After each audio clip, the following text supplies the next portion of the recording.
Welcome back to this channel, and in this video we'll talk about the case of Lalita Kumari versus the state of UP.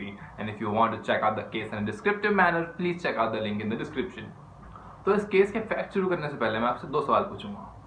तो पहला सवाल ये है कि आप क्या कभी पुलिस स्टेशन गए हैं एफआईआर फाइल कराने हैं क्योंकि आपके आसपास कोई क्राइम हुआ है और पुलिस स्टेशन में आपकी एफआईआर फाइल नहीं हुई है। और दूसरा सवाल कि क्या आपके आसपास कभी कोई ऐसा क्राइम हुआ है और आपने सोचा कि एफआईआर फाइल क्यों ही करानी है, क्योंकि एफआईआर कराने में बहुत सारी मुसीबतें होती हैं। तो आप लोगों के संग अन्याय हुआ है। अगर आपने लिए Lalita Kumari versus state of UP case पहले पढ़ा होता तो आपके संग ऐसा नहीं होता। तो चलिए इसके फैक्ट पढ़ते हैं। फैक्ट क्या कहते हैं इसके। केस की शुरुआत ऐसी होती है कि एक बच्ची होती है ललिता कुमारी, वो हो जाती है किडनैप और फिर उसके बाद उसके पापा पुलिस स्टेशन जाते हैं कि एफआईआर लिख दें।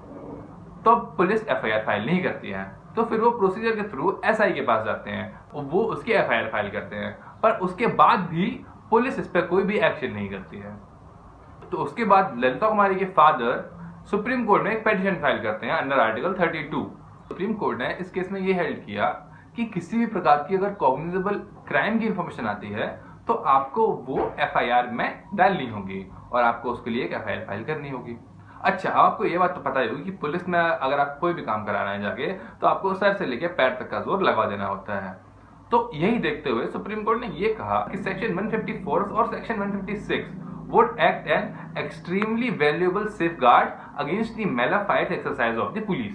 अब ये उन्होंने इसलिए बोला क्योंकि जो सेक्शन 154 सबसेक्शन 1 है उसमें एक वर्ड दिया हुआ है शाल, और वो शाल वर्ड ये मैंडेट करता है कि एक पुलिस वाले को पे अगर किसी भी प्रकार की इंफॉर्मेशन आती है और वो कॉग्निजेबल क्राइम की इंफॉर्मेशन होती है तो उस पर ये मैंडेटरी है, उसकी ये ड्यूटी है कि उसको उस क्राइम की एफआईआर फाइल करनी होगी और उस पर उसको इन्वेस्टिगेशन भी करनी होगी और उस पर किसी भी प्रकार का डिस्क्रिप्शन नहीं है कि वो उस क्राइम के लिए मना कर सकते कि इस क्राइम के लिए एफआईआर फाइल नहीं होगी, उसको वो एफआईआर फाइल करनी ही होगी।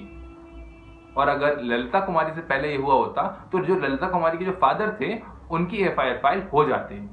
तो सुप्रीम कोर्ट ने ये बोला कि जो सेक्शन 156 और 157 है पुलिस इंस्पेक्टर्स को उनके अंडर इन्वेस्टिगेशन करनी होगी और ये उनके लिए मैंडेट है।